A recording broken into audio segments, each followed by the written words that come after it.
तैयारी G1 में किया, कुछ तैयारी S फेज में किया, कुछ तैयारी G2 में किया। Now cell is ready to divide. ये इंटरफेज है। क्या है ये? और जब सेल तैयारी कर चुका है, now cell is ready to divide. पहले न्यूक्लियर डिवीजन होगा, मतलब कैरियोकाइनेसिस होगा।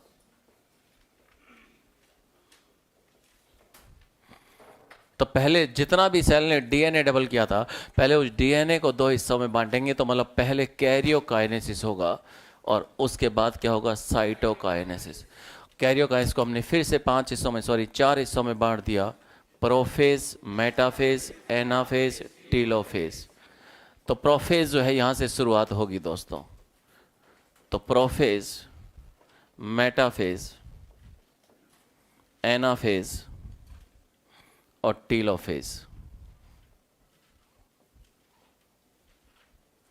हम प्रोफेज को दो हिस्सों में लेके चलेंगे। आप इमेजिन करके देखो, एक सेल है, उस सेल ने सारी तैयारी कर ली है। ये एक सेल है बेटे, इसके अंदर ये न्यूक्लियस है। अब इस सेल ने सारी प्रिपरेशन कर ली है। न्यूक्लियस के अंदर डीएनए डबल हो चुका है, बाहर सेल ऑर्गेनेल्स का नंबर बढ़ चुका है, यहाँ पर डीएनए डबल हो चुका है, यानी डीएनए रेप्लिकेशन हो चुका है। तो यहाँ पे डीएनए रेप्लिकेशन हो चुका है, यहाँ पे सेल ऑर्गेनेल्स का नंबर बढ़ चुका है। और साइटोप्लाज्म के अंदर क्या होगा? जो भी प्रोटीन्स वगैरह बननी है वो सारी बन चुकी है, प्रोटीन सिंथेसिस भी हो चुका है, सब कुछ तैयारी हो चुकी है। अगर एनिमल सेल है तो यहाँ पे सेंट्रियोल का डुप्लीकेशन भी हो चुका है, सारी तैयारी हो चुकी है दोस्तों। Now cell is ready to divide. अब इस सेल ने जितना भी डीएनए डबल किया है, पहले उस डीएनए को दो हिस्सों में बांटेंगे, मतलब पहले न्यूक्लियर डिवीजन होगा, उसके बाद में साइटोप्लाज्मिक डिवीजन होगा। तो न्यूक्लियर डिवीजन को अपन कैरियोकाइनेसिस कह रहे हैं, और इसकी शुरुआत किससे कर रहे हैं? प्रोफेज से कर रहे हैं। किससे कर रहे हैं? प्रोफेज से कर रहे हैं। तो हम प्रोफेज को दो हिस्सों में लेके चल रहे हैं, एक तो अर्ली प्रोफेज और दूसरा लेट प्रोफेज। ये प्रोफेज को हम दो हिस्सों में लेके चल रहे हैं। ये न्यूक्लियस दिखा रहे हैं, ईआर भी दिखा रहे हैं, गोल्जी भी दिखा रहे हैं। लेट प्रोफेज में क्या क्या चेंज होगा ये हम डिस्कस करेंगे। ये लेट प्रोफेज है, क्या चेंज होगा यही डिस्कस करेंगे। तो जब सेल G2 से प्रोफेज में आएगी तो सेकंड चेक पॉइंट काम करेगा। कौन काम करेगा? सेकंड चेक पॉइंट यहाँ पे काम करेगा। फर्स्ट चेक पॉइंट G1 और S के बीच में आया था, और सेकंड चेक पॉइंट होगा वो G2 और M फेज के बीच में आएगा। हमने प्रोफेज को दो हिस्सों में तोड़ लिया, अर्ली प्रोफेज और लेट प्रोफेज। अंदर जितना भी डीएनए डबल हुआ था एस फेज में। एस फेज में उसको पैक करना शुरू कर दिया, हिस्टोन का रोल शुरू हो गया। थोड़ा और आगे चले G2 में तो वहाँ पे नॉन हिस्टोन का रोल भी आ गया। थोड़ा और आगे चले प्रोफेज में, अब उस डीएनए को और कंडेंस किया जाएगा। जो उसे और कंडेंस करेगा उसे बोलेंगे कंडेंसेंस। क्या बोलेंगे? जो डीएनए को जोड़ के रखता है वो कोहेसिन है, जो उसे कंडेंस करता है कंडेंसिन्स है, जो इनको अलग कर देता है सेपेरिन्स है, सेपेरेज। अलग कब होता है? एनाफेज में। तो अब कंडेंसेंस का रोल हो गया, मतलब condensation of chromosomal material begins. जो अंदर क्रोमोसोमल मटेरियल, मैं किसको बोल रहा हूँ? क्रोमेटिन को। रेप्लिकेटेड क्रोमेटिन को मैं क्रोमोसोमल मटेरियल बोल रहा हूँ। रेप्लिकेशन कब हुआ था? एस फेज में। एस फेज में जैसे ही क्रोमेटिन रेप्लिकेट हुआ था, कौन सा? यू वाला या हेट्रो वाला? दोनों ही रेप्लिकेट हुए। तो जो रेप्लिकेटेड क्रोमेटिन है वो और कंडेंस होगा और क्रोमोसोम बनने की तरफ जा रहे हैं। मेटाफेज में आते थे उसको पूरी तरह से कंडेंस कर देंगे। तो condensation of chromosomal material begin, chromosome का बनना शुरू हुआ है। और क्रोमोसोम जो बन रहे हैं उनके, फोन छोड़ दे भाई,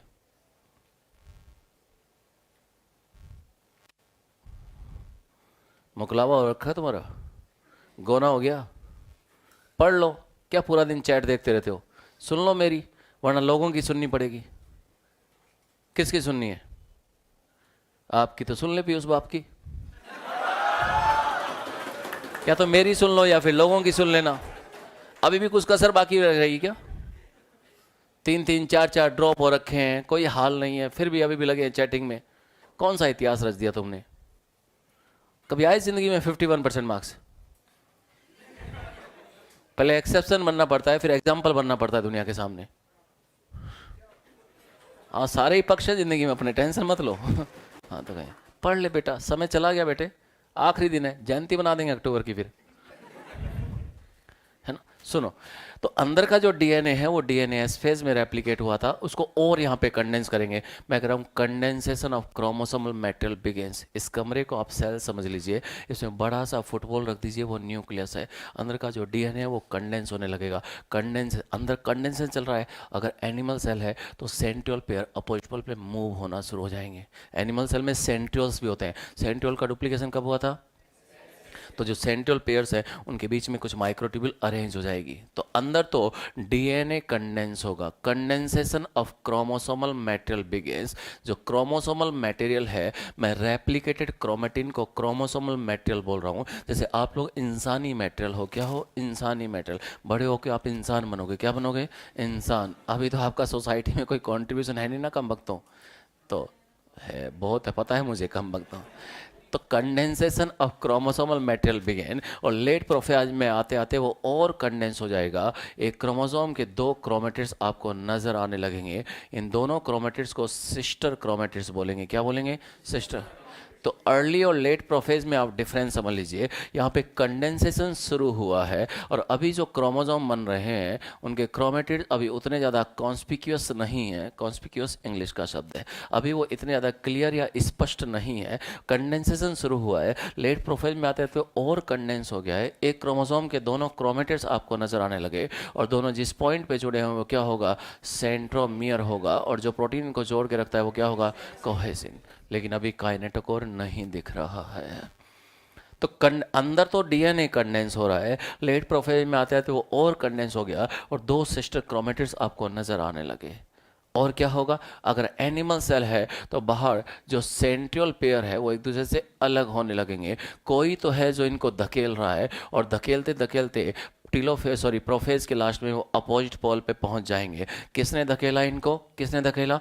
माइक्रोट्यूब्यूल्स ने। इनके बीच में कुछ माइक्रोट्यूब्यूल अरेंज हो गई और माइक्रोट्यूब्यूल अरेंज हो गई तो some microtubules arrange between central pair and repel them towards opposite pole. और यहाँ पे आते आते उनको अपोजिट पोल पे धकेल दिया जाएगा। तो अर्ली और लेट प्रोफेज में आप डिफरेंस देख लीजिए। अंदर डीएनए कंडेंस हो रहा है, बाहर सेंट्रियोल पेयर अपोजिट पोल पे मूव कर रहा है। वो और कंडेंस हो गया और शॉर्ट हो गया और थिक हो गया। एक क्रोमोसोम के दो क्रोमेटिड्स आपको नजर आने लगे और वो अपोजिट पोल पर पहुंच गया। एक यहाँ पहुंचा, एक यहाँ। किसने धकेला इनको? माइक्रोट्यूब्यूल्स ने। और क्या होगा?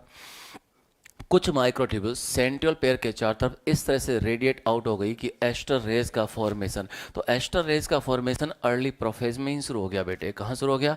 अर्ली प्रोफेज में ही शुरू हो गया है एस्टर रेज का फॉर्मेशन। लेट प्रोफेज में क्या होगा? लेट प्रोफेज के अंदर, चलिए मैं यहाँ पर अंदर न्यूक्लियोलस भी दिखाता हूँ। क्या दिखाता हूँ? तो ये जो न्यूक्लियस होगा यहाँ आते आते क्या हो जाएगा? गायब हो जाएगा। क्या हो जाएगा? गायब। लेट प्रोफेज में देखिए disintegration of nuclear envelope begins. ये जो न्यूक्लियर एनवलप है इसका ब्रेकडाउन शुरू हो गया है। न्यूक्लियर एनवलप का ब्रेकडाउन शुरू हो गया है, इसका टूटना शुरू हो गया है। Disintegration of nuclear envelope begins. Nuclear envelope का ब्रेकडाउन शुरू हो गया है, इसका टूटना शुरू हो गया है। तो ये जो न्यूक्लियर एनवलप था इसका ब्रेकडाउन शुरू हो गया है। और क्या होगा? ईआर गायब, गोल्जी बॉडी गायब और न्यूक्लियोलस गायब। ये सारी चीज़ें गायब हो जाएंगी। तो अर्ली और लेट प्रोफेज में आप डिफरेंस समझिए। अर्ली प्रोफेज में कंडेंसेशन शुरू हुआ, लेट प्रोफेज में आते हैं तो वो और कंडेंस हो जाएगा और शॉर्ट हो जाएगा और थिक हो जाएगा। और एक क्रोमोसोम के दो क्रोमेटिड्स आपको नजर आने लगे। इन दोनों क्रोमेटिड को बेटे सिस्टर क्रोमेटिड्स बोलेंगे और दोनों जिस पॉइंट पे अटैच्ड है वो सेंट्रोमियर है और जो प्रोटीन जोड़ रहा है वो कोहेसिन है।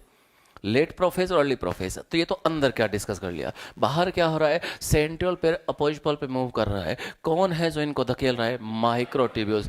कुछ माइक्रोट्यूब्यूल्स इनके बीच में अरेंज हो गए। ये माइक्रोट्यूब्यूल्स है बेटे। कुछ माइक्रोट्यूब्यूल्स इन सेंट्रियोल पेयर के बीच में अरेंज हो गई और इनको अपोजिट पोल पे धकेलना शुरू हो गया। लेट प्रोफेज में आते आते ये दोनों अपोजिट पोल पे पहुंच जाएंगे। लेट प्रोफेज में आते आते ये अपोजिट पोल पे पहुंच जाएंगे। मतलब एक सेंट्रियोल पेयर यहाँ रह गया, एक यहाँ रह पहुंच गया। इसको धकेलने का काम किसने कर दिया? माइक्रोट्यूब्यूल्स ने कर दिया। किसने कर दिया? माइक्रोट्यूब्यूल्स ने कर दिया। तो सेंट्रियोल पेयर अपोजिट पोल पे पहुंच गए, और क्या हुआ यहाँ प्लेट प्रोफेज में, और क्या होगा, disintegration of nuclear envelope begins, nuclear envelope का ब्रेक डाउन शुरू हो गया, ईआर गायब, गोल्जी बॉडी गायब, न्यूक्लियोलस गायब। न्यूक्लियोलस का कंसेप्ट आ गया, न्यूक्लियोलस दिख रहा है, मतलब आरएनए बन रहा है, मतलब राइबोसोमल सबयूनिट्स बन रही हैं, मतलब प्रोटीन बन रहा है। और जब सेल सारी तैयारी कर चुका है, अब और प्रोटीन नहीं चाहिए, और राइबोसोम नहीं चाहिए, और आरएनए नहीं चाहिए, तो उस पार्ट के जीन काम करना बंद कर देंगे, और धीरे धीरे वो एरिया क्या हो जाएगा, गायब। तब क्या जाएगा, late prophase. At the end of prophase nucleolus disappears. याद आ गया आप लोगों को? तो यहाँ पर एस्टरेज का बनना शुरू हुआ, और यहाँ पर स्पिंडल फाइबर्स का बनना शुरू हो गया। किसका बनना शुरू हो गया, स्पिंडल फाइबर्स का बनना शुरू हो गया। और ये क्या दिखा रहा हूं मैं, एस्टरेज का बनना कब शुरू हुआ था, अर्ली प्रोफेज में। आप अर्ली और लेट प्रोफेज में डिफरेंस समझ लीजिए। मैंने प्रोफेज को दो हिस्सों में तोड़ दिया है, ये अर्ली प्रोफेज है और ये लेट प्रोफेज है। हमने प्रोफेज को दो हिस्सों में तोड़ दिया है।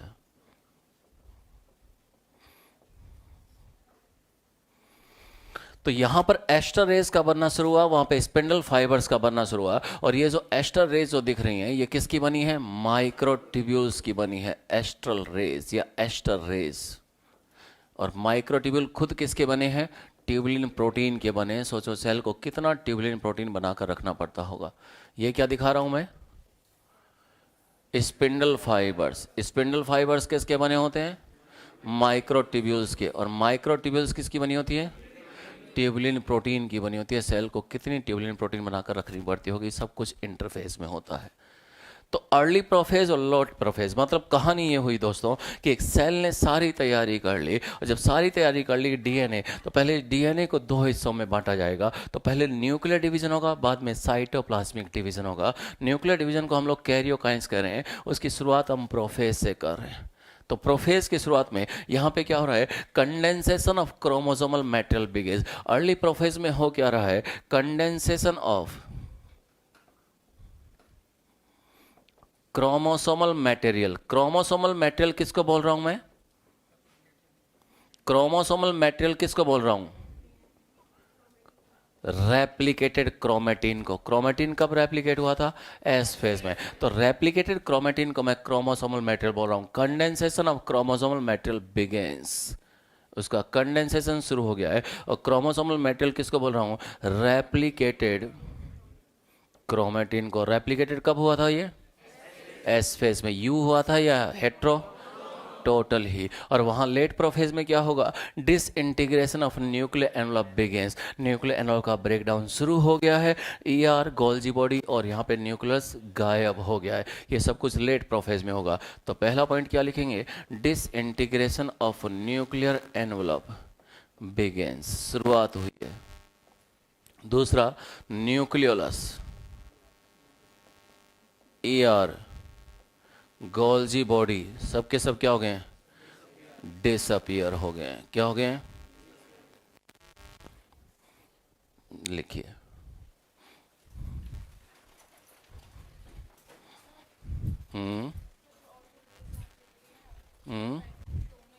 कौन कौन बेटा, ऑर्गेनेल्स। ऑर्गेनेल नहीं दिखते, माइटोकॉन्ड्रिया तो दिखेगा ना।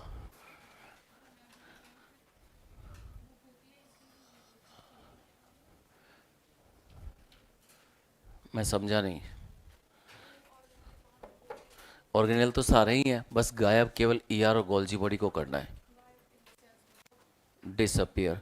जो ईआर है, उस ईआर ने पूरी सेल में एक नेटवर्क बना रखा है, मेम्ब्रेन का नेटवर्क है।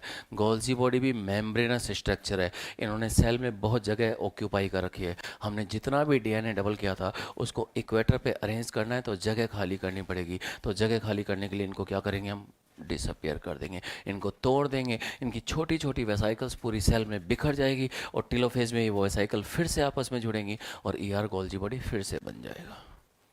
तो केवल ईआर गोल्जी बॉडी को गायब करना है। ये मत कहना कि माइटोकॉन्ड्रिया गायब, क्लोरोप्लास्ट गायब, प्यूसर गायब, सेल गायब, सब गायब हो गया। ईआर गोल्जी बॉडी ने नेटवर्क बना रखा है, तो उसको गायब करेंगे अपन। जब प्रोफेज के लास्ट में बोलते हो कि ईआर गोल्जी बॉडी डिसअपियर, तो केवल उनको ही गायब करना है। सभी सेल ऑर्गेनल को गायब नहीं करना है।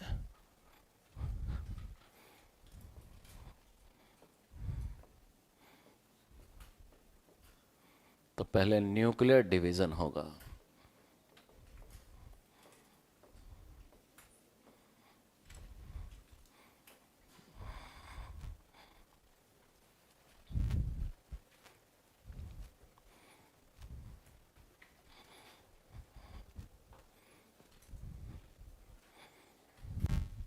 चले आगे।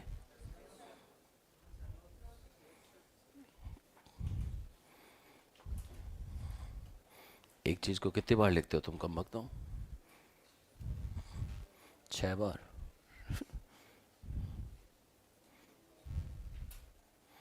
और फोनों की महफिल,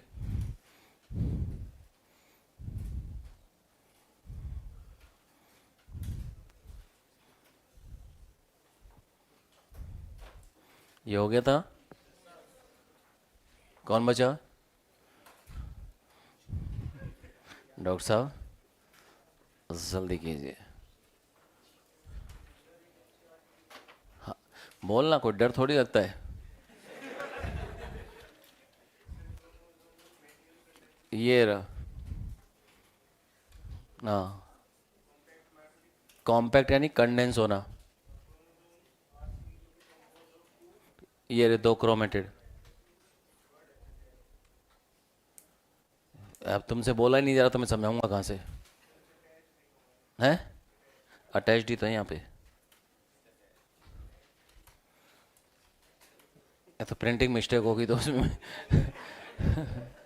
गोलू नोट करो,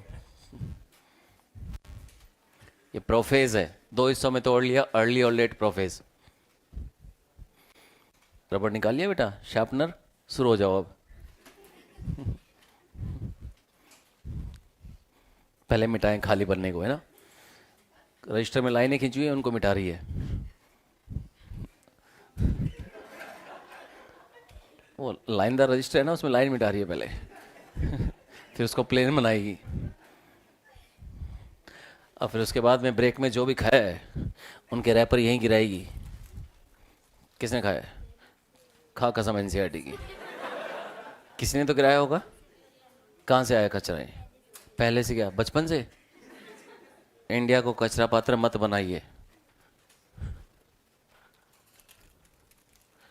हमारे घर डस्टबिन है, क्या लिखा है ये? Disintegration of nuclear envelope begins. शाबाश।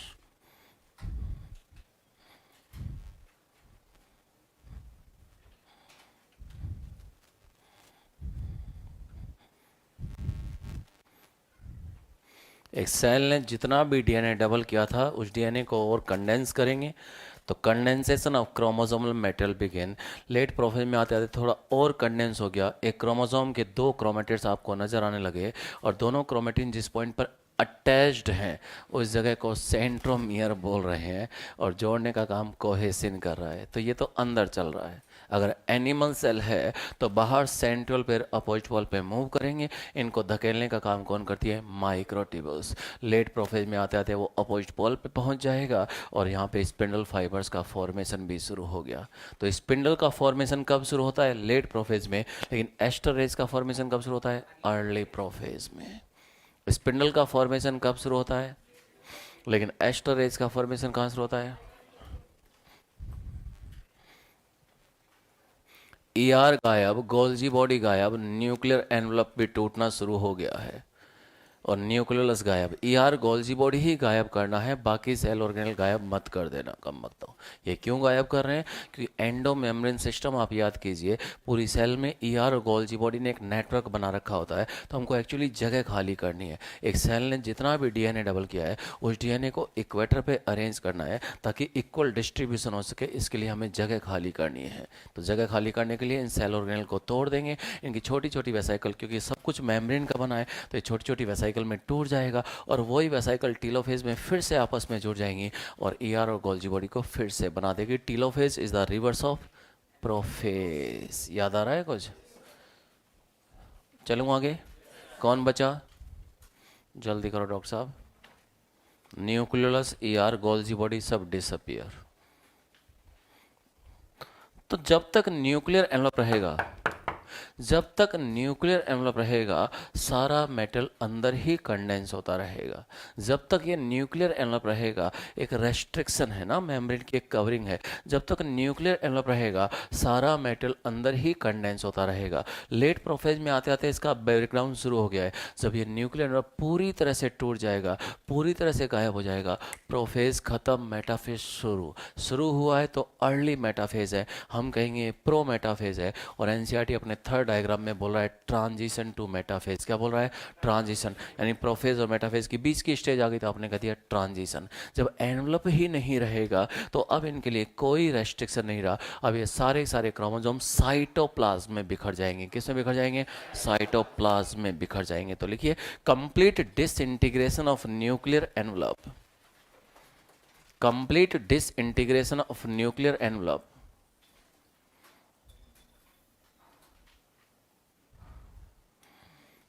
complete disintegration of nuclear envelope marks MARKS, लिखा है एनसीईआरटी में line, marks the end of prophase, marks the end of prophase and initiation of next phase, marks the end of prophase and initiation of next phase।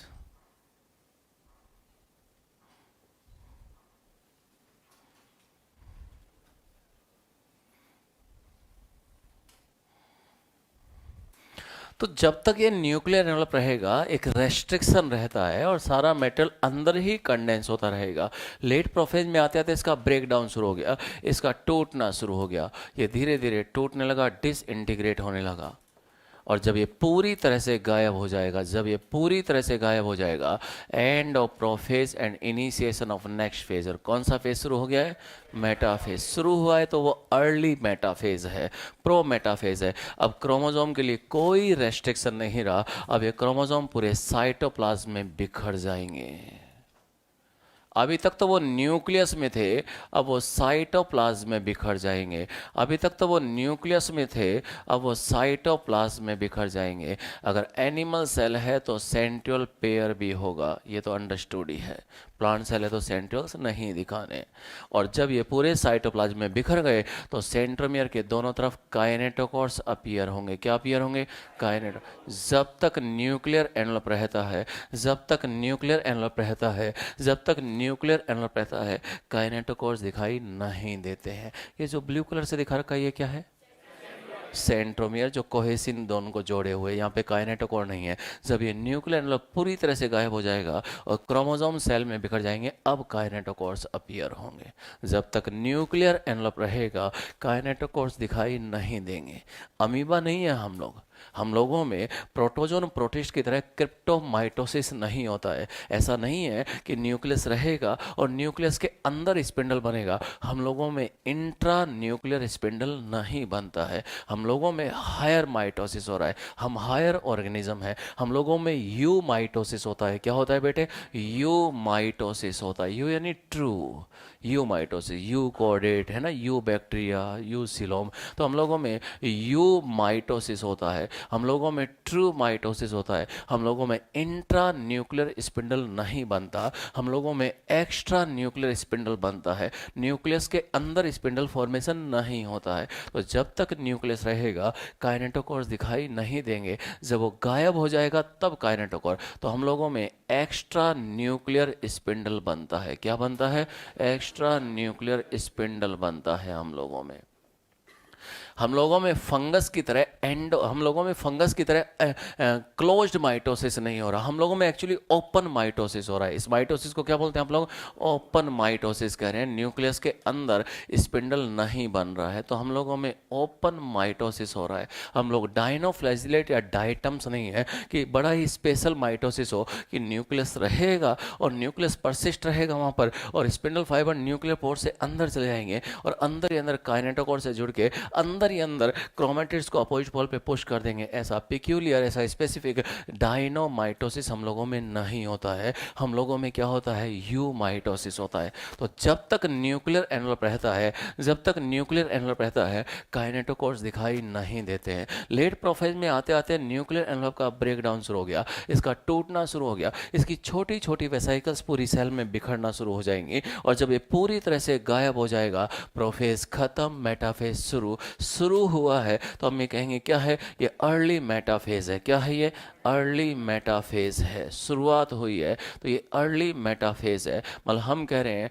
ये pro metaphase है। क्या है, pro metaphase, इसके बाद metaphase आ जाएगी, ये तो शुरुआत भर है। और एनसीईआरटी अपने थर्ड डायग्राम में कह रहा है transition to metaphase, cell metaphase की ओर जा रहा है।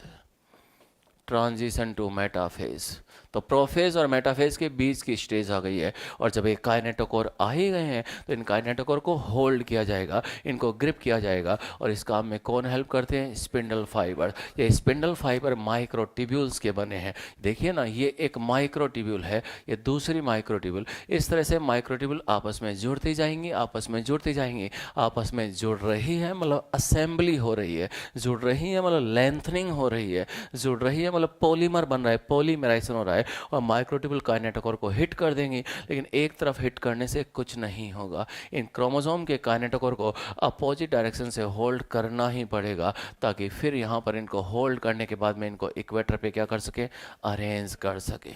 तो जब तक न्यूक्लियर एनवलप रहेगा, जब तक न्यूक्लियर एनवलप रहेगा, सारा मेटेरियल अंदर ही कंडेंस होता रहेगा। लेट प्रोफेज में आते आते इसका ब्रेक डाउन शुरू हो गया, इसका टूटना शुरू हो गया। जब ये पूरी तरह से गायब हो जाएगा, अब इन क्रोमोसोम के लिए कोई रेस्ट्रिक्शन नहीं रहा। अब ये क्रोमोसोम को कोई नहीं रोक सकता, रोक सको तो रोक लो, कोई नहीं रोक सकता। अब ये पूरे साइटोप्लाज्म में बिखर गए, कोई यहाँ और कोई वहाँ नाचे नाचे। और जब ये बिखर गए हैं क्रोमोसोम, तो इनको होल्ड करके इनको इक्वेटर पे अरेंज करना पड़ेगा, एक ही प्लेट पे लाना पड़ेगा। तो सेंटर में के इस तरफ और इस तरफ, सेंटर में के इस तरफ और इस तरफ क्या जाएंगे, काइनेटोकोर्स। अब इन काइनेटोकोर्स को होल्ड किया जाएगा स्पिंडल फाइबर्स के थ्रू। किसके थ्रू, स्पिंडल फाइबर्स के थ्रू उनको होल्ड किया जाएगा। स्पिंडल का फॉर्मेशन तो लेट प्रोफेज में ही शुरू हो गया था, यहाँ पे थोड़ा वो और क्लियर होने लगेगा। तो अब इन क्रोमोसोम्स को यहाँ पर होल्ड कर लिया गया। और जब इनको होल्ड कर लिया गया, लेकिन एक क्रोमोसोम के दो काइनेटोकोर्स हैं और होल्ड किया जाता तो एक ही डायरेक्शन में होल्ड नहीं किया जाता, अपोजिट पोल से उनको होल्ड किया जाता है। तो दोनों साइड से उनको होल्ड करना पड़ेगा। और होल्ड करने के बाद में अब टग ऑफ वॉर चलता है, रस्सा कस्सी का गेम। एक तरफ टीम ए है, दूसरी तरफ टीम बी है। इस क्रोमोसोम को थोड़ा सा नीचे लेके आना है, इसको थोड़ा सा ऊपर लेके आना है, ताकि वो इक्वेटर पे अरेंज हो जाए। तो एक तरफ टीम ए होगा, दूसरी तरफ टीम बी होगा। खींचो रे खींचो, इधर लेकर आएंगे और इधर से ढील दो रे ढील दो, इस तरह से। तो इधर माइक्रोट्यूब्यूल सेपरेट होंगी तो इसकी शॉर्टनिंग होगी और इसकी क्या होगी, लेंथनिंग होगी। और इस तरह से ये रस्सा कस्सी का गेम जो शुरू हुआ है यहाँ पे अर्ली मेटाफेज के अंदर लेके ढिंका चिक्का हे, ये बराबरी पे छोड़ जाएगा और सारे के सारे क्रोमोसोम एक ही प्लेन पे आके अरेंज हो जाएंगे। और जब भी मैच बराबरी पे छूट जाता है तो प्राइजेस आर इक्वल, मतलब एक क्रोमेटिड तुम ले जाओ, एक क्रोमेटिड हम ले जाए, ऐसा एनाफेज में होता है। जब भी मैच टाई लगता है तो सुपर ओवर का कंसेप्ट यहाँ पे नहीं चलता है, क्योंकि दुनिया का हर मैच क्रिकेट मैच नहीं होता है। तो अपने नाखून ना कुतरे, पूरी ही स्किन खा जाए। खा रही, नाखून तो नहीं खा रही ना, खा रही हो ना केराटिन प्रोटीन है बेटा, इसका डाइजेशन नहीं होता है ना। तो ट्रांजिशन टू मेटाफेज, तो एक्स्ट्रा न्यूक्लियर स्पिंडल बन रहा है। हम लोगों में ओपन माइटोसिस होता है, हम लोगों में क्लोज्ड माइटोसिस नहीं होता है। तो complete disintegration of nuclear envelope. चलो नोट करो, ये क्या दिखा रहे हैं, स्पिंडल फाइबर्स दिखा रहे हैं।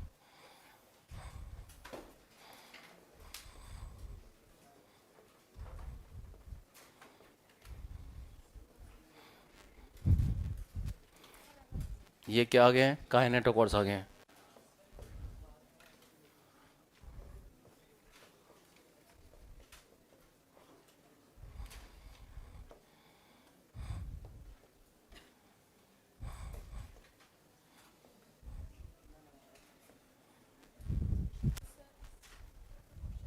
क्वेश्चन मत बनाना, कुछ काम एग्जामिनर पे छोड़ दो। बस क्वेश्चन, मुझे बस किसी से डर नहीं लगता, बस क्वेश्चन से डर लगता है साहब जी। ऐसे और ऐसे, ऐसे या ऐसे, नहीं ऐसे या ऐसे, दो, एक एक न्यूटन है और एक आइंस्टीन है, ऐसे या ऐसे, क्या बोलेंगे? प्लेट एक ही होती है, ऊपर जो रखा था टिश्यू पेपर होता है, नीचे जो लगाते हैं वो नैपकिन होता है। प्लेट एक ही होती है, इक्वेटर को ही प्लेट बोल रहे बेटा। तो लेट प्रोफेज में ही ब्रेक डाउन शुरू होता है और लेट प्रोफेज में ही वो कंप्लीट हो जाता है, और जैसे ही वो कंप्लीट हो जाता है प्रोफेज खत्म, मेटाफेज शुरू। Eight the end of prophase मतलब लेट प्रोफेज में ही ब्रेक डाउन शुरू होता है, और लेट प्रोफेज के खत्म होते होते ही वो क्या हो जाएगा? खत्म हो जाएगा। और क्वेश्चन मत बनाना, क्वेश्चन क्वेश्चन नहीं बनाना, क्वेश्चन क्वेश्चन मत बनाना, क्वेश्चन नहीं बनाना, बस क्वेश्चन नहीं बनाना। अरे क्वेश्चन नहीं बनाना ना, आप क्वेश्चन मत बनाओ बस, बाकी आप मैकेनिज्म समझ लो। अब मैं कर रहा हूँ, क्वेश्चन मत बनाना। क्या चाहिए? ये लो, और क्वेश्चन के चक्कर में वहाँ पहुँच गया मैं। At the end of prophase मतलब लेट प्रोफेज की बात कर रहे हैं। At the end of prophase disintegration of nuclear envelope begins, मतलब न्यूक्लियर एनवलप का देखो ना, न्यूक्लियर एनवलप का ब्रेकडाउन लेट प्रोफेज में ही शुरू होता है। End of prophase late prophase, ये एनसीईआरटी के राइट पेज में ऊपर ऊपर पैराग्राफ पे ये लाइन लिखी हुई है, इंग्लिश में होगी शायद। क्वेश्चन मत बनाना, अभी ये नोट करो, क्वेश्चन मत बनाना। क्वेश्चन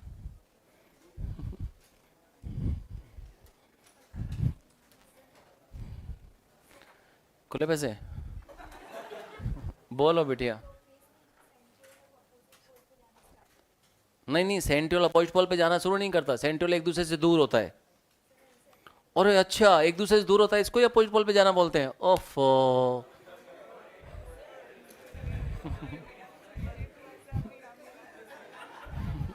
मैंने कहा कुछ माइक्रोट्यूबुल इनके बीच में अरेंज हो गई, और माइक्रोट्यूबुल जब इनके बीच में अरेंज हो गई तो ये अपोजिट पोल पे मूव करने लगे। बोले एनसीईआरटी ने लिखा है सर ये अपोजिट पोल पे जाना शुरू कर देता, आपने कहा ये अपोजिट पोल पे जाने लगे।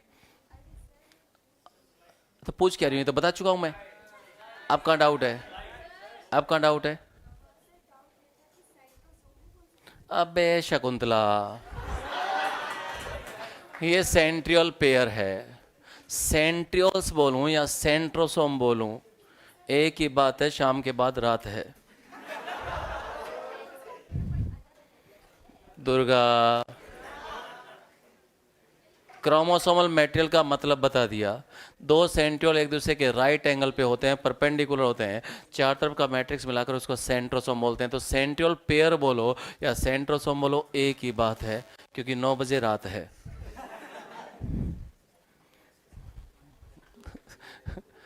दो सेंट्रियोल एक दूसरे के परपेंडिकुलर होते हैं ना बेटा, और उसी को तो सेंट्रोसोम बोल रहे हैं। सेंट्रियोल कभी सिंगल थोड़ी रहेगा।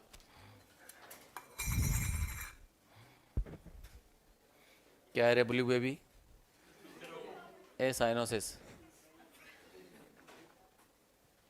हाँ, दुखी आत्मा।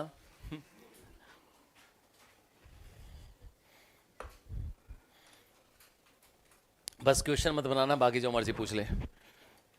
एनसीईआरटी छोड़ दे, एनसीईआरटी छोड़ दे, लीव इट। अगर मगर क्या होता है? होता ही है डिसअपियर। तो क्वेश्चन बना रही है फिर। आपको कुछ नहीं लिखना, कोई क्वेश्चन नहीं बनाना आपको।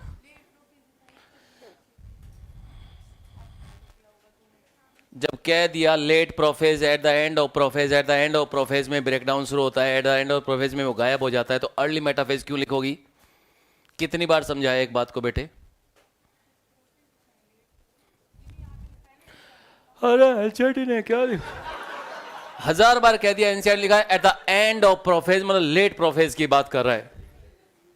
क्या उसने ऐसा लिखा है द बिगिनिंग ऑफ मेटाफेज? मर गए, मर गए। बस ये आखिरी फेज है, इसके बाद सेल बायोलॉजी नहीं पढ़ाऊंगा, केवल टिश्यू पढ़ाऊंगा मैं। क्योंकि अब सेल से मेरा मन भर गया। अब मैं टिश्यू पे आऊंगा, फिर मैं सिस्टम्स पे आऊंगा। सिस्टम पे आ गए तो ऑर्गन्स तो अपने आप ही हो गए कम वक्त। अब मैं मियोसिस जब पढ़ाऊंगा उसमें मैं प्रोफेज की बात बिल्कुल भी नहीं करूंगा। न्यूक्लियर एनवलप का ब्रेकडाउन कब शुरू होता है? At the end of prophase. अगर ऐसा नहीं देगा तो लेट प्रोफेज देगा। क्या वो अर्ली मेटाफेज भी देगा? लेकिन अगर देगा तो आप उसी को टिक करना, लेकिन आप लोग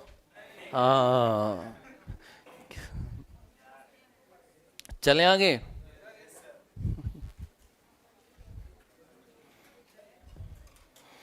कुछ घंटे पहले बायो लेने का यही कमाल होता है, 4:45 आया बायो लेते हैं। At the end of prophase का मतलब लेट प्रोफेज ही है। प्रोफेज के खत्म होते होते न्यूक्लियर नेटवर्क का ब्रेक डाउन शुरू हो जाता है। कोई क्लियर कट लाइन तो है नहीं बेटा कि ये प्रोफेज खत्म हो गया मेटाफेज शुरू हो गया। प्रोसेस साथ साथ चल रहा है, अंदर का मेटल कंडेंस हो रहा है, वो सेल में बिखर रहा है, उसको इक्वेटर पे अरेंज कर रहे हैं, अपोजिट पोल पे जा रहा है, कंटिन्यूस प्रोसेस चल रहा है। कोई क्लियर कट लाइन तो है नहीं। नहीं समझे मेरी बात को? अंदर का मेटल कंडेंस हो रहा है। एस फेज में जैसे डीएनए रेप्लिकेट होता है उसको साथ साथ पैक करते हैं, कंडेंस करते करते उसको बिखेर देते हैं, उसको इक्वेटर पे अरेंज कर देते हैं, अपोजिट पोल पे।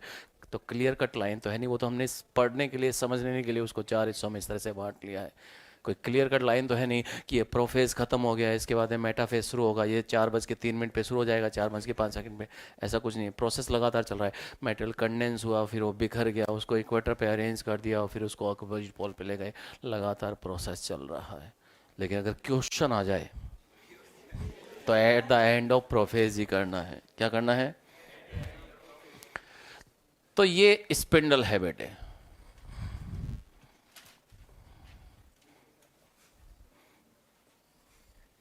स्पिंडल स्पिंडल फाइबर्स का बना है। स्पिंडल स्पिंडल फाइबर्स का बना है। ये सब स्पिंडल फाइबर्स हैं। प्लांट और एनिमल दोनों में ही स्पिंडल फॉर्मेशन होगा। माइटोटिक एपरेटस भी बोल रहे हैं, स्पिंडल एपरेटस भी बोल रहे हैं, और प्लांट और एनिमल सेल दोनों में ही बनेगा। ये मैंने प्लांट सेल का सीन दिखा दिया है बेटू, ये एनिमल सेल का सीन लेकर चलते हैं बेटे। स्पिंडल फॉर्मेशन दोनों में होगा बेटे, प्लांट सेल और एनिमल सेल में। लेकिन एनिमल्स में सेंट्रियोल्स होते हैं। क्या होते हैं? सेंट्रियोल्स। और 2 सेंट्रियोल्स को एक साथ क्या बोलते हैं? सेंट्रोसोम बोलते हैं। क्या बोलते हैं? सेंट्रोसोम बोलते हैं। दोनों को एक साथ क्या बोलते हैं? सेंट्रोसोम बोलते हैं। मास्टर पागल हो जाए इनको पढ़ाते पढ़ाते, बच्चे ना समझते। लेकिन तो एनिमल सेल में यहाँ पे सेंट्रियोल्स भी होंगे। क्या होंगे? सेंट्रियोल्स भी होंगे। भाई ये एडिटिंग करके कट कर देना इसको लेके, ठीक है ना? हाँ। तो यहाँ पे सेंट्रियोल्स होंगे। क्या होंगे? सेंट्रियोल्स होंगे, वरना ये ऑल इंडिया लेवल पे चला जाएगा और तो क्या, मास्टर वायरल हो जाएगा जबरदस्ती। लेकिन सुनिए, वैसे ही कोरोना वायरस होके गए तो वायरल ज़्यादा ना, ठीक है। तो सेंट्रियोल्स भी होते हैं प्लांट सेल में बेटे, सेंट्रियोल्स नहीं होते हैं। तो कुछ माइक्रोट्यूब्यूल इनके चार तरफ अरेंज हो गई तो क्या बन गई? एस्टर रेज बन गई। क्या बन गई? Aster rays. ऐसा प्लांट सेल्स में देखने को नहीं मिलेगा।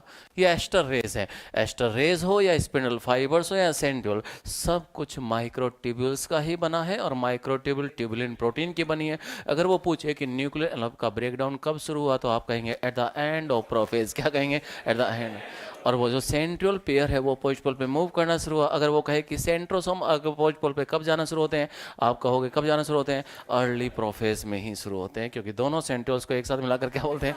सेंट्रोसोम बोलते हैं। तो स्पिंडल बेटे, प्लांट सेल हो या एनिमल सेल, सभी में स्पिंडल होता है। और स्पिंडल ये एपरेटस या माइटोटिक एपरेटस आपको दिख रहा है, ये सब कुछ माइक्रोट्यूब्यूल का बना है। आप देखो ना, ये माइक्रोट्यूब्यूल्स हैं, ये आपस में जुड़ जुड़कर, ये माइक्रोट्यूब्यूल है, ये इस तरह से आपस में जुड़ती गई, आपस में जुड़ती गई, जुड़ रही हैं मतलब असेंबली हो रही है, जुड़ रही है मतलब लेंथनिंग हो रही है, जुड़ रही है मतलब पॉलीमराइजेशन हो रहा है, पॉलीमर बन रहा है। और इस तरह से माइक्रोट्यूब्यूल आपस में जुड़ के स्पिंडल फाइबर बना देंगी। एस्टर रे हो वो भी माइक्रोट्यूब्यूल्स का ही बना है। ये माइक्रोट्यूब्यूल आपस में जुड़ती गई, जुड़ती गई, जुड़ती गई, इस तरह से एस्टर रे बन गया है। तो एस्टर रे हो या फिर स्पिंडल फाइबर हो या वो सेंट्रल पेयर बीच में दिखा रखा है, सब कुछ माइक्रोट्यूब्यूल का बना है।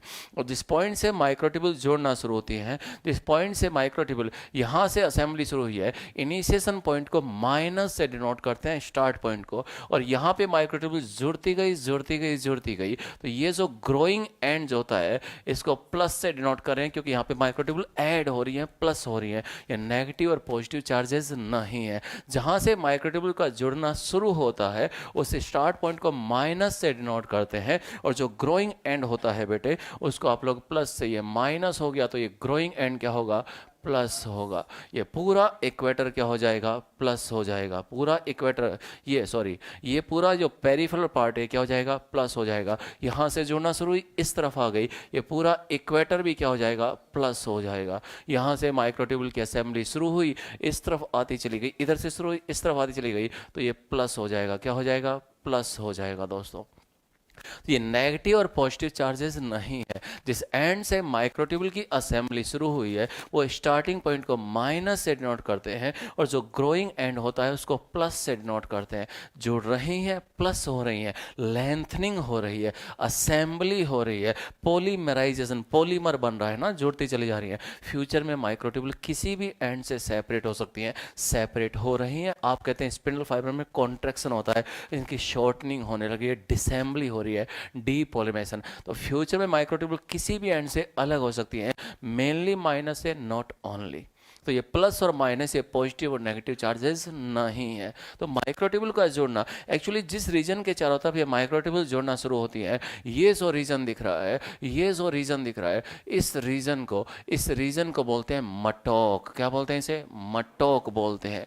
तो मटोक, प्लांट सेल हो या एनिमल सेल, दोनों में ही मटोक होता है, दोनों में ही। मटोक बोले तो microtubule organising centre, organising centre है। तो मटोक दोनों में होता है बेटे, प्लांट सेल हो या एनिमल सेल, दोनों में मटोक होगा, क्योंकि यहाँ से माइक्रोट्यूबुल जुड़ना शुरू हुई तो ये मटोक हो गया। क्या हो गया, मटोक हो गया। लेकिन प्लांट सेल के मटोक में सेंट्रियोल नहीं होता, और एनिमल सेल के सेंट्रियोल, वहाँ पे मटोक में सेंट्रियोल देखने को मिलेगा। तो हुआ ये कि एनिमल सेल में ये जो दिख रहा है ये एस्टर रेज हो गई है। क्या हो गई है, एस्टर रेज, और ये बीच में क्या हो गया, सेंट्रियोल। तो सेंट्रियोल के चारों तरफ इस तरह से अरेंज हो गई, ये पूरा स्ट्रक्चर स्टार शेप्ड हो गया। क्या हो गया है, स्टार शेप्ड। तो आपने इसको नाम दे दिया एस्टर। क्या नाम दे दिया, तो ये जो स्ट्रक्चर बन गया है, एस्टर का मतलब स्टार शेप्ड होता है। एक एस्टर यहाँ बन गया, एक एस्टर यहाँ बन गया, तो ये जो स्पिंडल बना है एनिमल सेल में, एस्टर एस्टर एम्फी एस्टर, क्या बोलेंगे इसे, एम्फी एस्टर। तो ये जो स्पिंडल बन गया है ये एनिमल सेल में एम्फी एस्ट्रल स्पिंडल बनता है। क्या बनता है, एम्फी एस्ट्रल स्पिंडल बनता है। तो स्पिंडल दोनों में ही बनता है, प्लांट सेल हो या एनिमल सेल, लेकिन एनिमल सेल में जो स्पिंडल बना वो एम्फी एस्ट्रल है, और यहाँ जो स्पिंडल बना है यहाँ पे एस्ट्रल फॉर्मेशन नहीं हो रहा, क्यों, तो यहाँ पे जो होगा वो कैसा होगा, एन एस्ट्रल होगा। कैसा होगा बच्चे, एन एस्ट्रल स्पिंडल होगा। कैसा होगा, एन एस्ट्रल स्पिंडल। तो स्पिंडल दोनों में ही बनता है। आप समझो मेरी बात को, जब तक न्यूक्लियर एनवलप रहेगा सारा मेटल अंदर ही कंडेंस होता रहेगा, क्योंकि न्यूक्लियर एनवलप का रेस्ट्रिक्शन है, एक बाउंड्री है। और late prophase, at the end of prophase, late prophase में आते आते न्यूक्लियर एनवलप का ब्रेकडाउन शुरू हो गया, ये टूटने लगा। याद करो जब मैंने न्यूक्लियस पढ़ाया था, मैंने कहा था न्यूक्लियस पे 2 यूनिट मेम्ब्रेन होती है, outer is continuous with rough air and inner is supported by nuclear और फाइब्रस लेमिना। कुछ याद आ रहा है, तो लेमिना में लेमिन प्रोटीन होती है, वो इंटरमीडिएट फिलामेंट, तो वो टूटने लगेगा। वो लेमिन प्रोटीन की छोटी छोटी वेसाइकल पूरी सेल में बिखरना शुरू हो जाएंगी, ईआर भी टूटने लगेगा, गोल्जी भी टूटने लगेगा, सब कुछ ये होने लगेगा। जब ये पूरी तरह से गायब हो जाएगा, क्रोमोसोम सेल में बिखर जाएंगे। अब सेंट्रोमेयर के दोनों तरफ क्या जाएंगे, काइनेटोकोर। एक मटोक यहाँ है, मटोक, एक मटोक यहाँ है, मटोक। यहाँ से माइक्रोट्यूब्यूल जुड़ना शुरू होगी, और वो जुड़ते जुड़ते माइक्रोट्यूब्यूल की असेंबली हो रही है, इनकी लेंथनिंग हो रही है, इनका पॉलीमराइजेशन हो रहा है, और जो माइक्रोट्यूब्यूल आके इस काइनेटोकोर को हिट करेगा वही तो इसे ग्रिप कर पाएगा, और जो इसे हिट नहीं कर पाया, जो इसको हिट नहीं कर पाया, वो उसको होल्ड नहीं कर पाएगा। एक तरफ हिट करने से कुछ नहीं होगा, एक तरफ हिट करने से कुछ नहीं होगा। ऐसे भी एग्जाम्पल हैं जहाँ एक काइनेटोकोर से एक स्पिंडल फाइबर जुड़े, ऐसे भी एग्जाम्पल है जहाँ पे एक काइनेटोकोर से 30 से 40 तक स्पिंडल फाइबर जुड़ जाए। ये cell type to cell type, organism to organism vary करता है। तो जो माइक्रोट्यूब्यूल आके इस काइनेटोकोर को हिट कर देगा वो इसे होल्ड कर लेगा। एक तरफ हिट करने से कुछ नहीं होने वाला, अपोजिट डायरेक्शन में भी उसको हिट करना पड़ेगा, वरना फोर्स ऑफ कॉन्ट्रैक्शन किस तरह से आएगा, किस तरह से उनको इक्वेटर पे अरेंज करेंगे।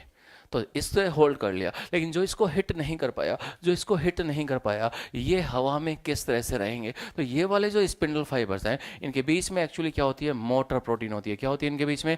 मोटर प्रोटीन होती है। क्या होती है इनके बीच में? मोटर प्रोटीन होती है। क्या होती है इनके बीच में? मोटर प्रोटीन होती है। इनके बीच में मोटर प्रोटीन्स होती हैं। क्या होती हैं? मोटर प्रोटीन्स होती हैं।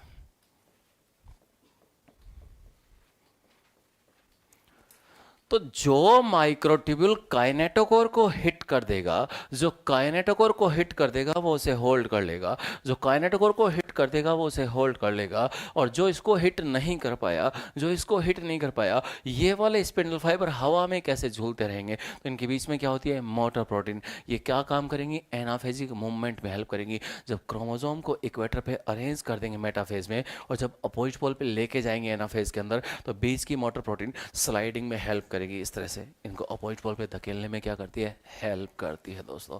तो ये बीच में क्या दिखा दिया मैंने? मोटर प्रोटीन दिखा दिया। क्या दिखा दिया? Motor protein. तो पहले तो ये मोटर प्रोटीन को यहाँ पे दिखा दो, लेबलिंग कर दो।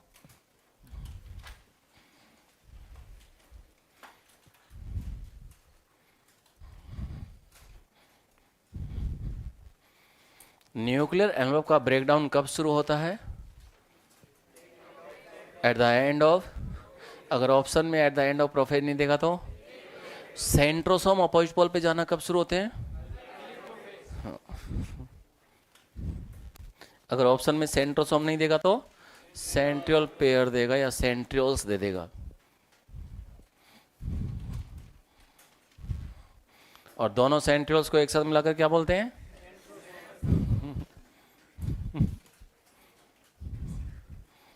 आप भूलेंगे नहीं ना कभी भी जिंदगी में, हमेशा याद रहेगा कि दोनों सेंट्रियोल्स को एक साथ मिलाकर क्या बोलते हैं?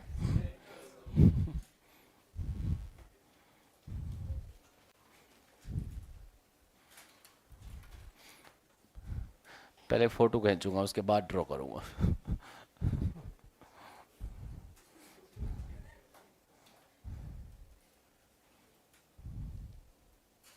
क्या रे फौजी, बहुत कटिंग वटिंग और रखी है आजकल,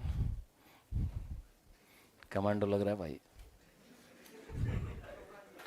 गुजरात से है कोई बच्चा, मोरबी की तरफ से, कल पुल टूटा है वहाँ पे, 141 डेथ हुई है, पता है? आपके लिए सिर्फ संख्या है, लेकिन जिस घर में एक बच्चे की भी डेथ हुई होगी उसको पता हो ज़िंदगी और मौत के मायने क्या है। और यहाँ केवल संख्याओं का गेम चलता है, यहाँ से लेके पार्लियामेंट तक संख्या पूरी होनी चाहिए अपने 5 साल की बस। बोल ले बेटा, हैं? हाँ, तो कुछ अपने न्यूसेंस रहता है। लड़के जो चढ़ गए थे उसके ऊपर, और यंगस्टर की एज तो आपको पता ही है, अलगाववादी अलग ही ट्रैक में, उल्लड़वादी थोड़े से लगे, उस रस्सियों पे लात मार रहे हैं। उन रस्सियों, जब पता है कि जब एक सैनिक की टुकड़ी जब पुल के ऊपर से निकलती है तो मार्च वास्ट बंद कर देती है। और ऐसी फिजिक्स उन्होंने कहाँ पढ़ी है बेचारों ने, कि रेजोनेंस फ्रिक्वेंसी जो है रियल फ्रिक्वेंसी से कुछ कम ज़्यादा ना हो जाए, पंगा हो जाएगा। झूल रहे थे तो झूल गए, और छोटे छोटे बच्चे 8-10 साल के। और जब टूटा तो बीच में से हिस्सा, उस मच्छी नदी के ऊपर जो बना हुआ है ब्रिज, 5 दिन पहले तो उसको ओपन किया था, और बस तो इतना नीचे पत्थर था नदी के अंदर, और उस फोर्स से और ताकत से गिरे होंगे तो खोपड़ियाँ कितनी ब्लास्ट हुई होंगी, सोचो जरा। मटॉक किस में होगा बेटे, प्लांट सेल में या एनिमल सेल में? और ये माइटोटिक एपरेटस, ये पूरा पूरा माइटोटिक एपरेटस है। स्पिंडल फाइबर्स, एस्टर्स, पूरे को मिला के माइटोटिक एपरेटस बोलेंगे। ये पूरा पूरा माइटोटिक एपरेटस है। ये क्या दिखा रहे हैं? स्पिंडल फाइबर्स दिखा रहे हैं।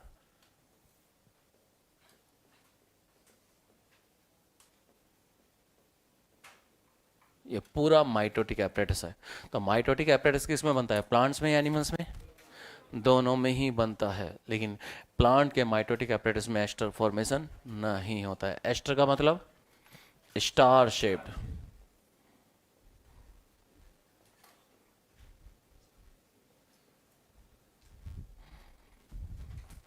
तो सारे क्रोमोसोम साइटोप्लाज्म में बिखर गए। अभी तो न्यूक्लियस में थे, जब न्यूक्लियर एनवलप ही नहीं रहा तो ये साइटोप्लाज्म में बिखर गए, पूरी सेल में बिखर गए। अब काइनेटोकोर्स को होल्ड कर लिया गया, अब टग ऑफ वॉर चलेगा और सारे क्रोमोसोम को इक्वेटर पे अरेंज कर दिया जाएगा। And arrangement of chromosome toward the equator, उस मेटाफिजिक प्लेट पे उन बिखरे हुए क्रोमोसोम को अरेंज करना, कोई बताएगा उसे क्या कहते हैं?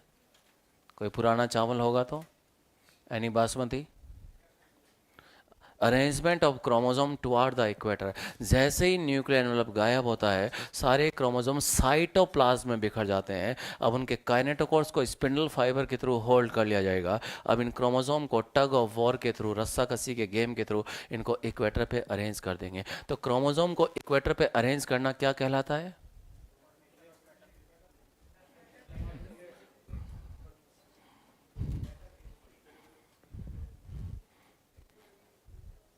ये क्रोमोसोम सेल में बिखरे हुए हैं, साइटोप्लाज्म में बिखरे हुए हैं।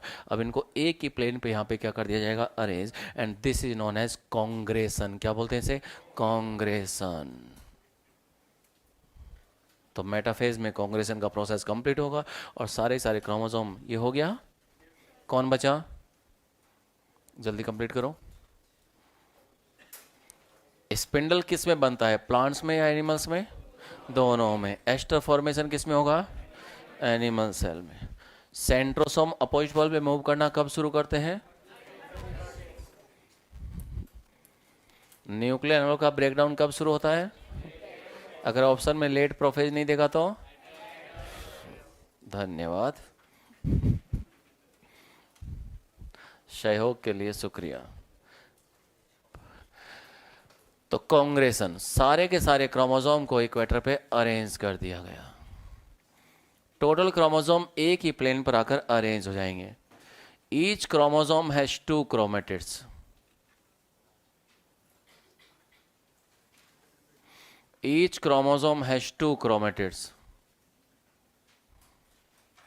ये दोनों क्रोमेटिड जिस पॉइंट पे आपस में जुड़े हुए हैं वो सेंट्रोमियर, और जो प्रोटीन इनको जोड़ने का काम करेगा उस प्रोटीन को क्या बोल देंगे आप लोग? क्या बोल देंगे उसे? ये प्रोटीन क्या दिखा दिया? कोहेसिन दिखा दिया। तो सेंट्रोमियर, सारे के सारे क्रोमोसोम यहाँ पर अरेंज हो गए, और फिर क्रोमोसोम यहाँ पर अरेंज हो गए तो अरेंजमेंट को आपने कॉन्ग्रेशन बोल दिया। क्या बोल दिया? कॉन्ग्रेशन। अगर एनिमल सेल होगा तो सेंट्रियोल पेयर भी होगा, और दोनों सेंट्रियोल्स को एक साथ मिलाकर क्या बोलते हैं? सेंट्रोसोम बोलते हैं। क्या बोलते हैं बेटे? सेंट्रोसोम बोलते हैं। तो टोटल क्रोमोसोम को इक्वेटर पे अरेंज कर दिया गया। टोटल क्रोमोसोम को इक्वेटर पे अरेंज कर दिया गया।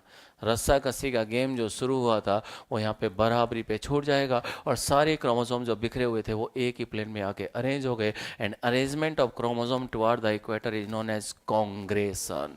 तो क्या चलेगा? कॉन्ग्रेशन। तो कॉन्ग्रेशन क्या है? Arrangement of chromosome toward the equator, उसको कॉन्ग्रेशन बोलते हैं। क्या बोलते हैं उसे? कॉन्ग्रेशन। सारे क्रोमोसोम एक ही प्लेन पे आ गए। इस प्लेट को आप लोग मेटाफेजिक प्लेट बोल रहे हो। क्या बोल रहे हो उसे? मेटाफेजिक प्लेट बोल रहे हो।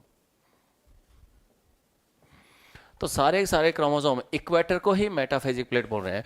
टोटल 46 क्रोमोसोम एक ही प्लेन पे आ गए। 2n is equal to 46। ये मेटाफेज है। क्या है ये? मेटाफेज है। यहाँ आते आते इन क्रोमोसोम का कंडेंसेशन पूरा हो चुका है। अब उन्हें और कंडेंस करने की ज़रूरत नहीं है। अगर आपको क्रोमोसोम्स की स्टडी करनी है तो उसके लिए बेस्ट स्टेज कौन सा होगा? Metaphase. Best stage to study morphology और structure of chromosome. Best stage to study morphology या फिर स्ट्रक्चर ऑफ क्रोमोसोम। तो क्रोमोसोम्स की अगर आपको स्टडी करनी है तो यहाँ आते आते क्रोमोसोम का कंडेंसेशन पूरा हो चुका है। वो ज़्यादा कंडेंस दिखाई देगा, ज़्यादा थिक दिखाई देगा, ज़्यादा कॉम्पैक्ट दिखाई देगा। तो यहाँ पे आप इस क्रोमोसोम को गौर से देख लीजिए। इस क्रोमोसोम के अंदर ईच क्रोमोसोम हैज 2 क्रोमेटिड, एक ऊपर एक नीचे, और दोनों जिस पॉइंट पे जुड़े हैं वो सेंट्रोमियर है।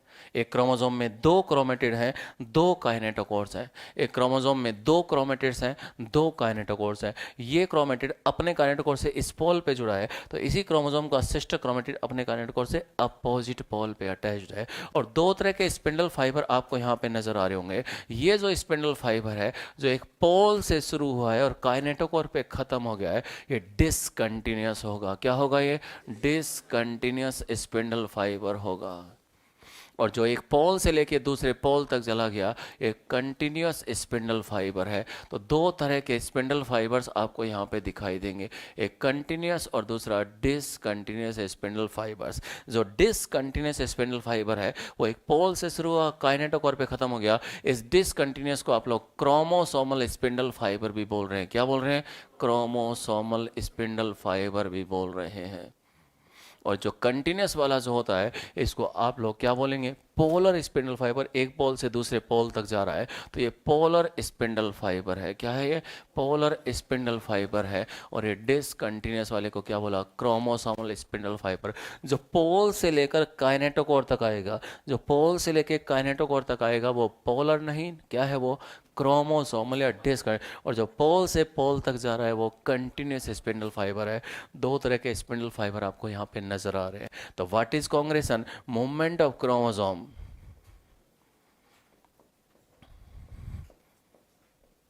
टुवर्ड्स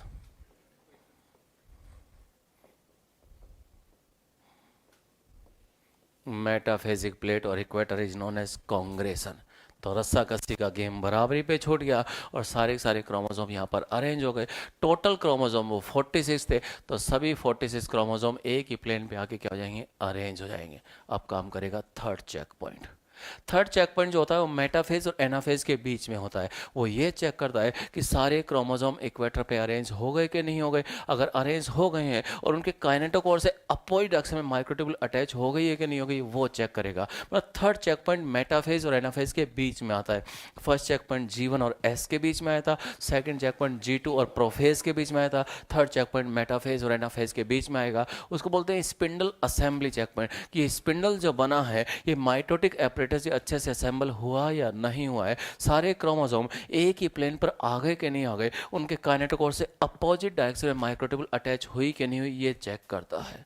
एक्चुअली होता क्या है, एनाफेज में टोटल क्रोमोसोम की साइमल्टेनियस स्प्लिटिंग होती है। एक साथ उनके क्रोमेटिड्स को तोड़कर अलग किया जाता है। ऐसे नहीं कि एक के को तोड़ेंगे टक टक टक टक टाउं फिर खींच खींच के ले जाएंगे, ऐसा कुछ नहीं होता। साइमल्टेनियस स्प्लिटिंग होती है। तो पहले ये चेक किया जाता है कि सारे क्रोमोसोम एक ही प्लेन पे आ गए कि नहीं आ गए, फिर उनको एक साथ तोड़ेंगे टक फिर टाउं इनको खींच के ले जाएंगे इस तरह से। तो थर्ड चेक पॉइंट मेटाफेज और एनाफेज के बीच में आता है।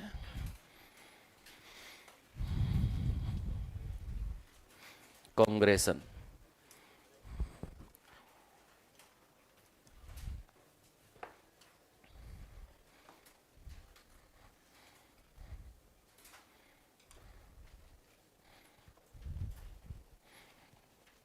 अगर आपको कैरियोटाइप प्रिपरेशन करना है, कैरियोटाइप क्या होता है?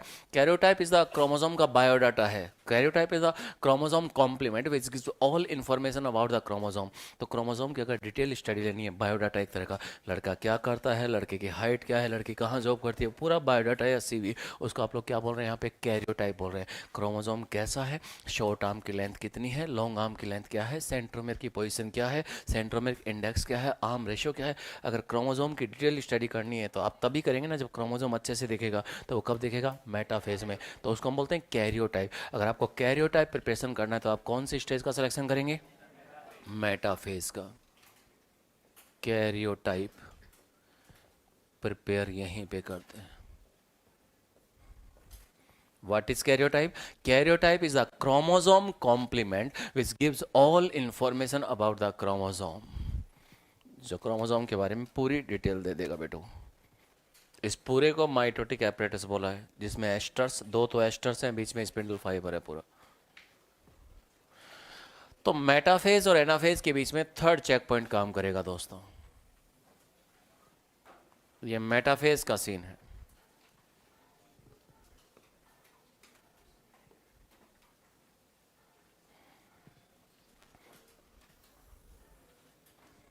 ये एनाफेज का सीन है।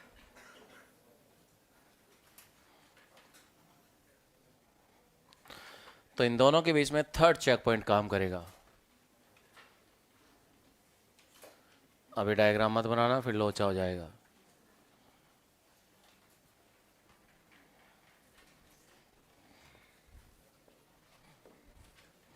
ये मेटाफेज का सीन है, एक क्रोमोसोम से दिखा रहा हूं।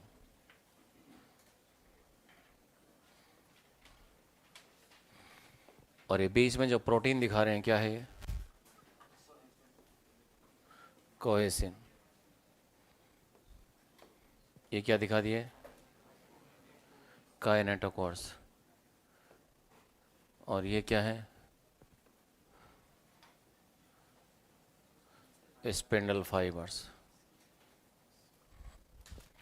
तो थर्ड चेक पॉइंट मेटाफेज और एनाफेज के बीच में काम करेगा। ये मेटाफेज का डायग्राम है, metaphase.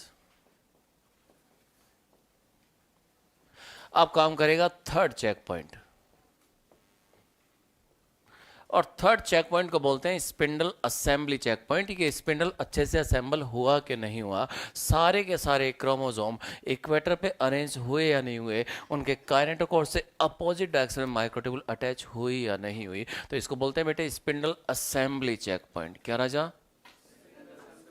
Spindle assembly check point.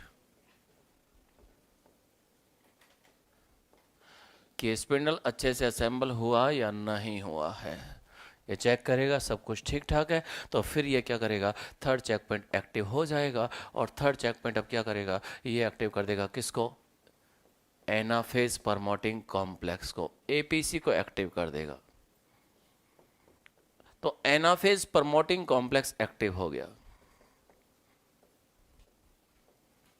तो मेटाफेज और एनाफेज के बीच में थर्ड चेक पॉइंट आया। उसने कहा स्पिंडल अच्छे से असेंबल हो गया, उसने एपीसी को एक्टिव कर दिया। और ये एपीसी जो एक्टिव होगा, अब ये सेपेरेज को एक्टिव कर देगा। किसको एक्टिव कर देगा? सेपेरेज को। और जब सेपेरेज एक्टिव होगा तो सेपेरेज बीच में से इस कोहेसिन को क्या करेगा? डिसॉल्व कर देगा। ये जो दिखा रखा है ये क्या है? कोहेसिन है। तो क्या होगा? जब ये एक्टिव हो गया है तो ये डिसोल्यूशन ऑफ कोहेसिन हो गया। कोहेसिन वो प्रोटीन था जो इन दोनों क्रोमेटिड्स को आपस में जोड़ रहा था। जिस जगह पर दोनों जुड़े हुए थे वो सेंट्रोमियर था, जोड़ने का काम कोहेसिन कर रहा था। ये लीजिए, कोहेसिन को डिसॉल्व कर रहे हैं। इस कोहेसिन को बीच में से ये लीजिए, ये डिसॉल्व कर दिया। जैसे ही कोहेसिन डिसॉल्व हुआ, सेंट्रोमियर्स स्प्लिट। जितने भी सेंट्रोमियर थे उनकी स्प्लिटिंग हो गई है, सेंट्रोमियर्स स्प्लिट हो गए हैं। सेंट्रोमियर वो जगह थी जहाँ पे दोनों डीएनए मॉलिक्यूल आपस में जुड़े हुए थे। जोड़ने का काम कोहेसिन करा था। जब कोहेसिन ही नहीं रहा तो सेंट्रोमियर स्प्लिट हो गया, chromatid separate to each other. दोनों एक दूसरे से अलग हो गए, दोनों एक दूसरे से अलग हो गए। अब क्या होगा? अब ये जो डिसकंटिन्यूस स्पिंडल फाइबर्स हैं इनमें कॉन्ट्रैक्शन होगा। सेंट्रोमियर स्प्लिट हो गए, क्रोमेटिड अलग हो गए। अब ये वाले जो डिसकंटिन्यूस स्पिंडल फाइबर है इनमें कॉन्ट्रैक्शन होगा। क्या होगा? इनमें कॉन्ट्रैक्शन, शॉर्टनिंग होगी, उनकी लेंथनिंग नहीं होगी। और शॉर्टनिंग होगी तो ये अलग होंगे दोस्तों। ये जो है अब इनके अंदर कॉन्ट्रैक्शन होगा। और जब इनके अंदर कॉन्ट्रैक्शन होगा तो इससे माइक्रोट्यूबुल सेपरेट होगी, डिसेंबली होगा, शॉर्टनिंग होगा, डीपॉलीमराइजेशन होगा। और जब शॉर्टनिंग होगी तो इस क्रोमेटिड को खींच के इधर लेके जाएंगे, उसको खींच के इधर लेकर जाएंगे। और जब खींच के लेके जाएंगे तो बीच में जो वो यहाँ पे कौन से वाले थे? पोलर स्पिंडल फाइबर, उनके बीच में क्या दिखाई थी? Motor protein. उनकी स्लाइडिंग में क्या कर देंगी? हेल्प कर देंगी। तो खींच के लेके जाएंगे तो पूरा माहौल ही बदल जाएगा।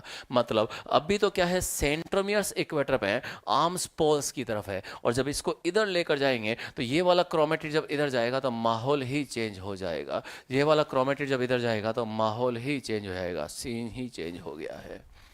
मतलब ये जब इधर जा रहा है तो ये काइनेटोकोर वाला हिस्सा है, ये इधर लीड करेगा। ये काइनेटोकोर वाला जो हिस्सा है ये इधर क्या करेगा? लीड करेगा। ये इधर जा रहा है, जा रहा है नहीं जा रहा है? ये इधर जा रहा है, जा रहा है नहीं जा रहा है? तो क्रोमोसोम्स के क्रोमेटिड्स अलग हो गए। यहाँ सेंट्रोमियर स्प्लिट हुआ, cohesin, centromeres split, chromatid separate to each other, ये दोनों आपस में जुड़े हुए थे, centromere split, chromatid separate to each other and move towards opposite pole. लेकिन जब अपोजिट पोल पे जा रहे हैं, इससे पहले इनके अंदर क्या होगा, शॉर्टनिंग होती है। कौन से स्पिंडल फाइबर में शॉर्टनिंग होती है, डिसकंटिन्यूअस के अंदर, क्रोमोसोमल स्पिंडल फाइबर में शॉर्टनिंग होती है। जब इसमें शॉर्टनिंग होगी तो इसको खींच के इधर लेके जाएंगे तो ये वाला हिस्सा अब लीड करेगा। एनसीईआरटी ने यहाँ पे एक लैंग्वेज लिखी है, एनसीईआरटी कह रहा है सेंट्रोमियर लीड कर रहा है। कौन लीड कर रहा है, सेंट्रोमियर। नहीं, अब तो सेंट्रोमियर बचा ही नहीं। सेंट्रोमियर तो एक्चुअली वो जगह थी जहाँ पे दोनों आपस में जुड़े हुए थे। जब दोनों अलग हो गए तो ये वाला रीजन, काइनेटोकोर वाला रीजन लीड कर रहा है ना, एनसीईआरटी ने इसी को सेंट्रोमियर बोल दिया कि सेंट्रोमियर लीड कर रहा है। और ये जो एजेस हैं, ये जो आर्म्स हैं, ये ट्रेलिंग बिहाइंड पीछे की तरफ छूट गई है। वो कह रहा है कि सेंट्रोमियर लीड कर रहा है। एक्चुअली में सही मायने में इसको सेंट्रोमियर नहीं बोलना चाहिए, लेकिन एनसीईआरटी ने लिखा है तो लिखा है, कुछ नहीं कर सकते। तो वो कह रहा है जब ये इधर जा रहा है तो ये सेंट्रोमियर इधर लीड कर रहा है, और जो इनके लीडिंग एजेस हैं आर्म से ट्रेलिंग बिहाइंड, क्योंकि घसीटता हुआ लेके जा रहे हैं, तो ये इधर जा रहा है, ये उधर जा रहा है। तो हुआ ये कि कोहेसिन डिजोल्व हो गया, और जैसे ही कोहेसिन डिजोल्व हुआ वैसे ही क्या होगा, सेंट्रोमियर स्प्लिट हो गया। सेंट्रोमियर्स स्प्लिट हो गए, सारे सेंट्रोमियर एक साथ स्प्लिट हो गए। स्प्लिट हो गया सेंट्रोमियर, और उसके बाद क्या होगा, chromatid separate to each other, chromatid एक दूसरे से अलग हो गए।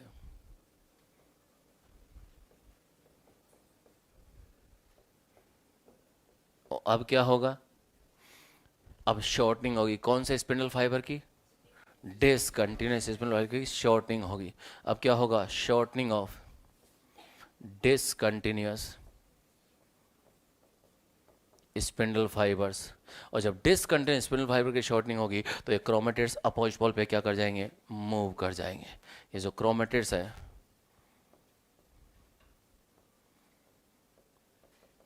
Move towards opposite pole. Opposite pole पे मूव कर जाएंगे। 46 इधर जाएंगे, जाएंगे या नहीं जाएंगे, रिमेनिंग 46 अपोजिट पोल पे जाएंगे, जाएंगे या नहीं जाएंगे, जाने दो। जब कोई रुकना ही नहीं चाह रहा, जाना चाह रहा है तो जाने दो ना। तुमने क्यों रोना शुरू कर दिया, रुक जाओ रुक जाओ। तो क्रोमेटिड्स अलग हो गए हैं। कौन अलग हो गए हैं, क्रोमेटिड्स अलग हो गए हैं। नहीं समझे, क्रोमेटिड्स अलग हो गए हैं। तो क्रोमेटिड 46 थे, एक ही प्लेन पे थे, 46 इधर गए, 46 इधर गए, क्रोमेटिड्स चले गए। नंबर कितना हो गया, 92 हो गया। ये मेटाफेज था, ये क्या है, एनाफेज है। यहाँ पे टोटल कितने थे, 46 थे। यहाँ पे टोटल कितने हो गए, यहाँ पे टोटल कितने हो गए, 92 हो गए। 46 से 46 से 92 हो गए। जब भी सेंट्रोमियर स्प्लिट होगा, जब भी सेंट्रोमियर स्प्लिट होगा, क्रोमोसोम का नंबर डबल हो जाएगा। जब भी सेंटर, देखो हो क्या रहा है एक्चुअली, टोटल क्रोमोसोम एक ही प्लेन पे अरेंज हुए, टोटल 46 एक ही प्लेन पे आ गए। Each chromosome has 2 chromatids, each chromosome has 2 kinetochore. इस क्रोमोसोम का ये क्रोमेटिड अपने काइनेटोकोर से इस पोल पे जुड़ा है, तो इसी क्रोमोसोम का सिस्टर क्रोमेटिड अपने काइनेटोकोर से अपोजिट पोल पे जुड़ा है, और ये दोनों अलग हो जाएंगे। ये इधर जाएगा, ये इधर जाएगा, क्रोमेटिड्स अलग हो गए। तो 46 क्रोमेटिड इधर जाएंगे, 46 क्रोमेटिड इधर जाएंगे, क्रोमेटिड्स अलग हो गए हैं, क्रोमेटिड्स अलग हो गए हैं। और फ्यूचर में क्या होगा, जब 46 इधर पहुंचेंगे तो एक न्यूक्लियस यहां बनेगा, जब 46 इधर पहुंचेंगे तो एक न्यूक्लियस यहां बनेगा, फिर बीच में साइटोकाइनेसिस होगा, 2 सेल्स बन जाएगी, और फ्यूचर में इस सेल में फिर से डिवीजन होगा। तो ये सेल पहले तैयार ही करेगा। बेटा आई कार्ड छोड़ दे, ये चिंगम में भी आधा कंसंट्रेशन तो चिंगम खत्म कर देता है, रहे सा आई कार्ड मिलेगा दिल्ली एम्स वाला, बेटा टाइम लगेगा थोड़ी अभी। तो 46 इधर जाएंगे, 46 इधर जाएंगे, जब ये 46 इधर पहुंच जाएंगे तो एक न्यूक्लियस यहां बन जाएगा, ये 46 इधर पहुंच जाएंगे तो एक न्यूक्लियस यहां पे बन जाएगा, 2 डॉटर न्यूक्लियाई बन जाएंगे टीलोफेज में, और बाद में साइटोकाइनेसिस होगा, 2 सेल्स बन जाएगी। फ्यूचर में ये सेल फिर से डिवाइड होगी, तो पहले तैयारी करेगी, तैयारी में जीवन आएगा, और जीवन के बाद में और एस फेज में डीएनए क्या हो जाएगा, रेप्लिकेट। और जैसे ही रेप्लिकेट होगा सेम ये कंडीशन आ जाएगी कि नहीं आ जाएगी। तो इन्हीं क्रोमेटिड्स को बोल रहा है वो फ्यूचर क्रोमोसोम। क्या बोल रहा है, एनसीईआरटी कह रहा है these chromatids are chromosomes of future daughter nuclei. एक डॉटर न्यूक्लियस इधर बनेगा फ्यूचर में, एक इधर बनेगा। इनके लिए यही क्रोमेटिड किसका काम करेंगे, क्रोमोसोम का काम करेंगे। तो दीज क्रोमेटिड्स आर फटूरे क्रोमोसोम। क्या बोलते हैं इनको, फटूरे क्रोमोसोम्स बोलते हैं। तो ये जो मूवमेंट हो रही है इस मूवमेंट को बोलते हैं एनाफेजिक मूवमेंट। क्या बोलते हैं इसे, एनाफेजिक मूवमेंट बोल रहे हैं। क्या बोल रहे हैं इसे, एनाफेजिक मूवमेंट बोल रहे हैं। तो ये एनाफेज का सीन है। जब भी सेंटर में स्प्लिट होगा क्रोमोसोम का नंबर क्या हो जाएगा, डबल हो जाएगा। ऐसा कहाँ हो रहा है, माइटोटिक एनाफेज में हो रहा है। कहाँ हो रहा है, माइटोटिक।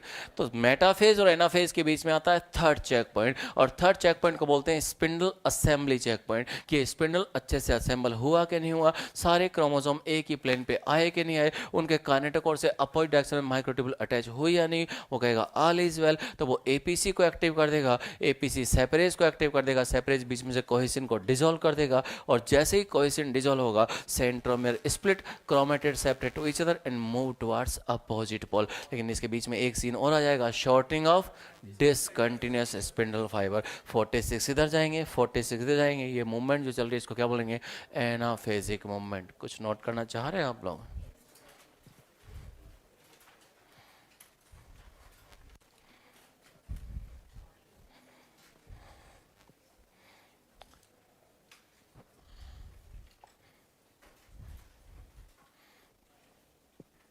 पहले फोटो।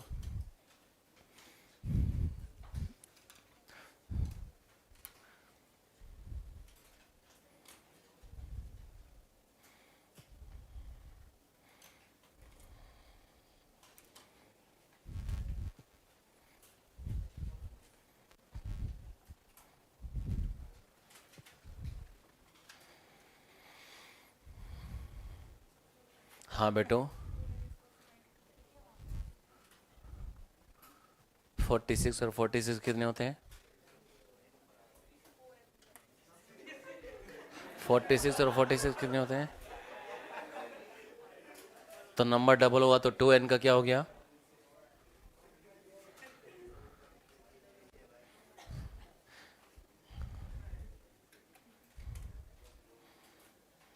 ज़्यादा दांत ना फाड़ो। तुमने भी कोई कमाल नहीं किया अभी तक, तुम भी एंट्रेंस की तैयारी कर रहे हो। एक ही फ्लोर पे हो सभी, बेबी ऑन डांस फ्लोर। मई 2023। हंस ले बेटा, हंसमुख।